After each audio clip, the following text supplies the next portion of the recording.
Hi, everyone. I'm Mia Manansala, author of the debut novel Arsenic and Adobo, and I'm here with you to share two tips, actually, that I think would be very helpful for your writing life. So one is more of a general like how to make it as a writer kind of tip, and the second one is more craft or writing exercise related. So you get the best of both worlds with this video.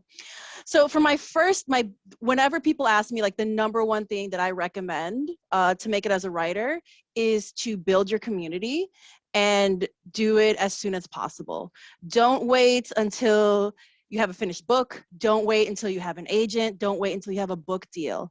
I first joined Sisters in Crime and Mystery Writers of America before I even had a finished book, based on, I was lucky enough to meet Lori Rader Day. I always shout her out. And she was the person who impressed upon me the importance of building your community early.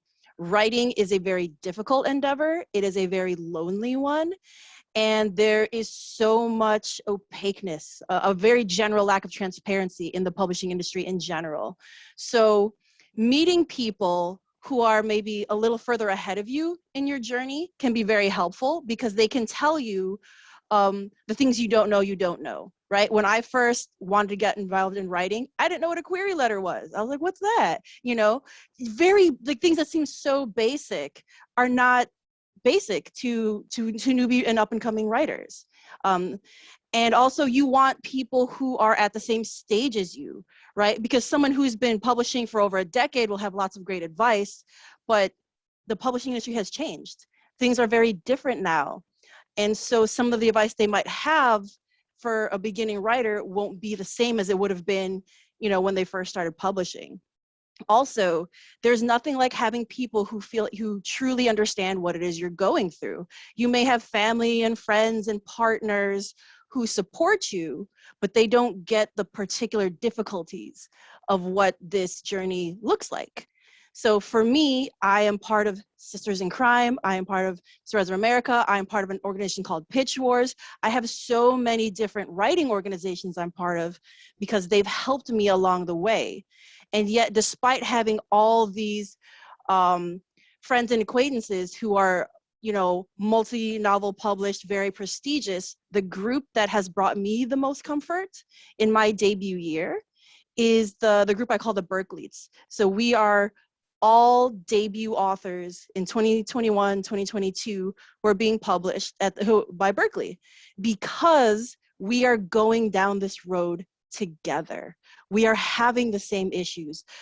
Debuting during a pandemic is a very special circumstance that no one else can give you advice on. So the fact that we get to do it together has made this experience so much more special and so much more manageable and so many other things. So build your community and build it early. That's my general advice. Number two, I'll make very quick because I went on a little long for the first one. For me, I am a plotter. I love to outline, but this is something that'll work for even those of you who love to write by the seat of your pants. Whenever I get stuck on a particular scene, I open up a new document, maybe a Google Doc or a Word doc, and I do what I call thinking through my fingers. So for me, it's typing, but for you, it could be longhand. I literally talk to myself through the document, trying to figure out what it is I want to do. Like, I will type out, okay, Mia, what do you want to happen in this scene? Okay, she's having lunch with X and she needs to find out this particular bit of information. How can she do that? And I will write and write and write. It's not editing. I'm not even technically trying to write a scene. I am thinking my way through what I need to happen, and eventually the scene develops. So I'll be like, well, I know X person knows this bit of information, and like I'll be talking to myself, and then suddenly dialogue appears, and then suddenly the narrative starts to take shape, and then I'm like, oh shoot, I'm in the scene, I know what to do, and then I can switch over to my manuscript and start drafting for real. It's so much better than just staring at the screen at this empty train, trying to be perfect. As long as you keep your hands moving, don't be like, oh, this is like, you can even be like, I don't know what to write. I don't know what to write. What happens in this scene? Oh, why is writing so? As long as you keep your hands moving, eventually your brain starts to just like figure these things out. At least it does for me. And that's kind of like the secret of me drafting whenever I think I have like writer's block or something.